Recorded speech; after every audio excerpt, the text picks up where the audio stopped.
तुम्ही अशी वक्तव्य जर का महाराष्ट्रासंदर्भात आणि मराठी माणसांसंदर्भात करत असाल तर याचा अर्थ तुम्हाला हे माहिती आहे की आमच्याकडे पाशवी बहुमत आहे महाराष्ट्रामध्ये आणि आगामी निवडणुकांमध्ये आम्ही काहीही करू शकतो, समोरच्यांना काहीच कळणार नाहीये.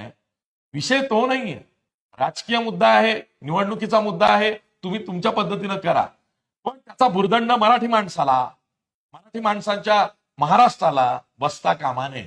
तिथे महाराष्ट्र कोण? निशिकांत दुबे, आशिष शेलार, देवेंद्र फडणवीसांनी निशिकांत दुबेला कान पकडून उठबशा काढायला सांगितलं पाहिजे.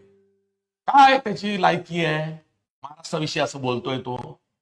भाजप हा जाब विचारणार आहे का निशिकांत दुबेला? त्याला सस्पेंड करा म्हणा पक्षातनं. मागणी करणार आहे देवेंद्र फडणवीस किंवा आशिष शेलार किंवा आता ते नवीन प्रदेशाध्यक्ष झाले भाजपचे रवींद्र चव्हाण.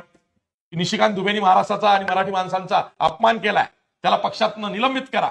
मागणी करताय तुम्ही? तुम्ही नाही करणार आहात, कारण तुम्ही मराठी माणसाला, महाराष्ट्राला गृहीत धरताय भाजप म्हणून.